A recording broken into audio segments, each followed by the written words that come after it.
Doctor NTR యూనివర్సిటీకి సంబంధించి BPT, BSc, MLT, paramedical ఈ కోర్సులకు సంబంధించి మనకి ముఖ్యంగా మీరు ఒకసారి చూసుకున్నట్టయితే కనుక మనకి రిపోర్టింగ్ తర్వాత చాలా డౌట్స్ అయితే రావడం జరిగింది. అవన్నీ ఈ వీడియోలో డీటెయిల్గా చెప్తాను.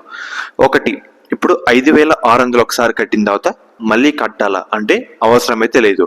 అండ్ ఇంకో కామెంట్ విషయానికి వస్తాయి కనుక ఖచ్చితంగా రిపోర్టింగ్ చేయాలా, లేదంటే సెకండ్ ఫేజ్కి వెళ్ళిపోవచ్చా, లేదంటే సెకండ్ ఫేజ్లో నాకు పక్కాగా సీట్ వస్తుందా అని అడుగుతున్నారు. మనకి సెకండ్ ఫేజ్లో పక్కాగా సీట్ వస్తుందా అంటే మీరు పెట్టే వెబ్ ఆప్షన్ బట్టి, ప్రయారిటీ ఆర్డర్ బట్టి, దాన్ని బట్టి అయితే ఉంటుంది, మిగిలిన సీట్స్ బట్టి ఉంటుంది. మెయిన్గా ఇక్కడ రిపోర్టింగ్ చెయ్యనా వద్దా అనే విషయాల గురించి అయితే వద్దాం. ఇప్పుడు నేను ఏది వచ్చినా వెళ్ళిపోతాను అని ఉన్న విద్యార్థులు ఉన్నారు, లేదంటే నాకు పర్టికులర్గా అదే కాలేజ్ కావాలి అనుకునే విద్యార్థులు కూడా అయితే ఉన్నారన్నమాట. ఇప్పుడు ఫస్ట్ ఒక కాలేజ్ అయితే వచ్చింది. ఒక కాలేజ్ వచ్చిన తర్వాత మెయిన్గా చాలామంది అనుకుంటుంది ఏంటంటే పక్కగా రిపోర్టింగ్ అయితే చేయాలా అక్కర్లేదని చాలామంది అనుకుంటున్నారన్నమాట. మనకి రిపోర్టింగ్ చేస్తే ఫస్ట్ వేలో ఉన్న సీట్ అయితే పక్కగా అయితే ఉంటుంది, అదే రిపోర్టింగ్ చేయకపోతే సీట్ అయితే ఉండదన్నమాట.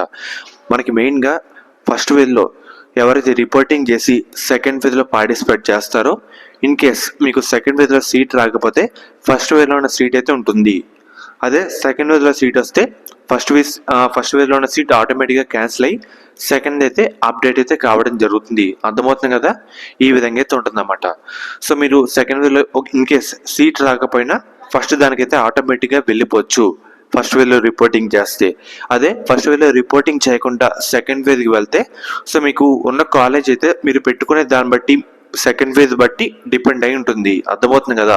ఇక్కడ ఫస్ట్ ఫేజ్లో వాళ్ళు ఏ దరిద్ర కాలేజ్ వచ్చినా రిపోర్టింగ్ చెయ్యాలి అదే పక్కా అంటే అంత అవసరం అయితే లేదన్నమాట. అది మీ ఇష్టం బట్టి డిపెండ్ అయి ఉంటుంది. చాలా మంది పక్కాగా చేయాలంటే కదా అని అడుగుతున్నారు. అలా అయితే ఏమీ లేదు, మీ ఇష్టం మీద డిపెండ్ అయి ఉంటుంది. మీరు చేయాలంటే చేయండి, లేదంటే లేదు. చేస్తే మనకి సీట్ అదైతే రిజర్వ్ అయి ఉంటుంది, లేదంటే ఉండదన్నమాట. అది చెప్తున్నాను. మెయిన్గా ఆలోచించుకోండి, టైం తీసుకోండి. మనకి 30 వరకు టైం అయితే ఉంది కదా. నేను ఏ కాలేజ్ వచ్చినా ఏ కోర్స్ వచ్చినా వెళ్తాను అని అనుకుంటే రిపోర్టింగ్ అయితే చేసేయండి. నాకు పర్టికులర్గా అదే కావాలంటే మీ మీద మీకు నమ్మకం ఉంటే, మీ మెరిట్ ర్యాంక్ మీద మీ నమ్మకం ఉంటే కనుక మంచిగా పెట్టండి కాలేజీలు.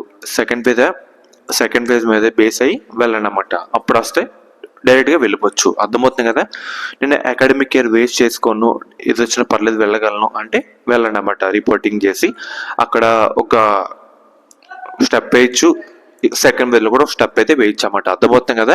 మెయిన్గా 5,600 ఒకసారి కడితే మళ్ళీ ఇంకోసారి కట్టాల్సిన అవసరం అయితే లేదు. ఫస్ట్ ఫేజ్లో పక్కగా రిపోర్టింగ్ అయితే చెయ్యాలి అని లేదన్నమాట. మన ఇష్టం బట్టి ఉంటుంది. చేస్తే సీట్ ఉంటుంది, చేయకపోతే సీట్ అయితే ఉండదు.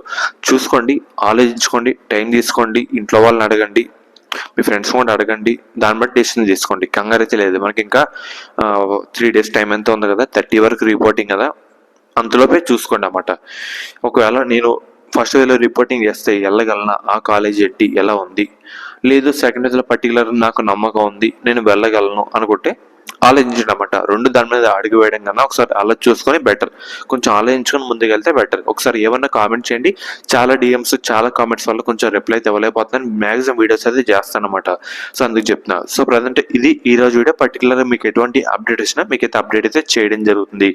ఇన్ కేస్ సెకండ్ వేలో మీకు సీట్ వస్తే ఫస్ట్ అయితే క్యాన్సిల్ అయితే కావడం జరుగుతుంది. అర్థమవుతుంది కదా. ఫస్ట్ వేలో రిపోర్టింగ్ చేయకుండా సెకండ్ వేస్ కూడా డైరెక్ట్గా వెబ్ ఆప్షన్ అయితే పెట్టుకోవచ్చు. ఫ్రెండ్స్, ఇది ఈ రోజు వీడియో. మన ముఖ్యంగా శాస్త్ర కాలేజ్ అన్నమాట. ఈ కాలేజ్ కూడా మనకి నెల్లూరులో అయితే ఉంది. ఈ కాలేజ్లో ఎవరైనా వచ్చిన విద్యార్థులు ఉంటే మనకు ముఖ్యంగా గవర్నమెంట్ అందించే 38,000 ఫీజు రిమర్స్మెంట్ కాకుండా 20,000 కట్టి మనం ఈ కాలేజ్లో జాయిన్ అయితే అవ్వచ్చు అన్నమాట. అండ్ అలాగే మనకి మేనేజ్మెంట్ కోటా కింద 70,000 ఫీజు అయితే ఉందన్నమాట. ఎలా జాయిన్ అవ్వాలి, ఎలా కాంటాక్ట్ అవ్వాలనుకుంటే మీకు స్క్రీన్ మీద కనిపించే నెంబర్కి అయితే ఒకసారి కాంటాక్ట్ అయితే అవ్వండి.